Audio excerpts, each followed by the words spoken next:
Assalamu alaikum, dear audience. This is Abdur Rahman Arif with the channel of Abdur Rahman Arif, which is solving the problem of businesses with the different dimensions.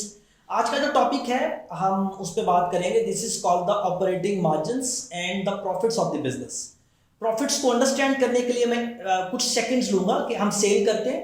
Cell के अंदर से cost of goods sold या cost of services sold minus होती है उन चीज़ों की cost जो एग्जैक्टली सेल हो रही होती हैं. तो नीचे ग्रॉस मार्जिन हमारे पास निकल के आते हैं.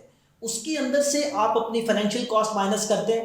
Then you are minusing your the overheads. तो आपके पास जो प्रॉफिट बिफोर टैक्स निकल के आता है उसमें से आप टैक्स माइनस करते हैं. Then you are getting the profit after tax. तो मैं बड़ी आसान जुबान में अपने सामीन के लिए ये बात एक्सप्लेन करना चाहता हूँ कि जो बॉटम लाइन पे प्रॉफिट निकलता है जिसको हम नेट प्रॉफिट बोलते हैं या बॉटम लाइन बोलते हैं, और जो ऊपर सेल हो रही होती है उसको हम टॉप लाइन या टॉप लाइन सेल बोलते हैं.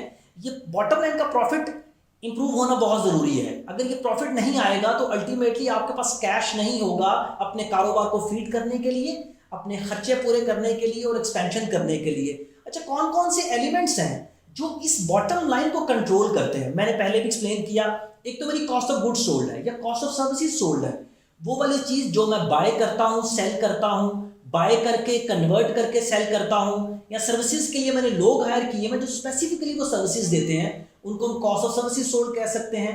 इसको मैंने कंट्रोल करना है. दूसरा एलिमेंट जो है वो मेरे ओवरहेड्स हैं जिसको हम कॉर्पोरेट शेयर्ड सर्विसेज एफिशिएंसीज बोलते हैं.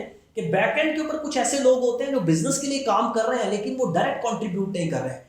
फैक्ट्री में बैठे हुए ऐसे लोग जो डायरेक्ट प्रोडक्शन में इन्वॉल्व नहीं है. किसी भी स्टोर के पीछे बैठे हुए ऐसे लोग जो स्टोर के ऊपर ऑपरेट नहीं कर रहे हैं लेकिन वो कंट्रीब्यूट कर रहे हैं उस स्टोर को चलाने में. तो ये हमारे ओवरहेड्स हैं. इसमें फाइनेंस के लोग हैं, एचआर के लोग हैं, मेरे सप्लाई चेन के लोग हैं, मेरे आर&डी के लोग हैं, ये बैक एंड पे बैठे हुए हैं. इनकी कॉस्ट को और इनकी एफिशिएंसीज को कंट्रोल करना बहुत इंपॉर्टेंट है. एंड तीसरा इंपॉर्टेंट पार्ट होता है विच इज कॉल्ड में टैक्स एफिशिएंसीज.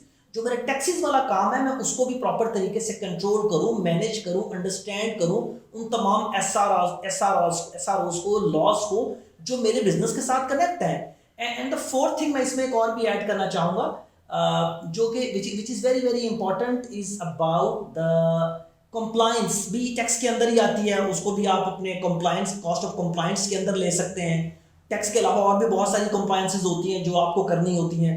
तो ये तीन कोर एलिमेंट्स आपको हेल्प करते हैं. और इसमें एक चीज़ और ऐड कर लें जो फाइनेंशियल कॉस्ट है आपकी. अगर आप बैंक से बोरोइंग कर रहे हैं या आप इस तरह से प्रोसेस चला रहे हैं जिसमें आपने किसी से कुछ कैश इंजेक्शन की हुई है तो उसके जो रिटर्न्स हैं वो भी उसके जो इंटरेस्ट हैं, उसकी जो फाइनेंशियल कॉस्ट है वो मैनेज की जाती है.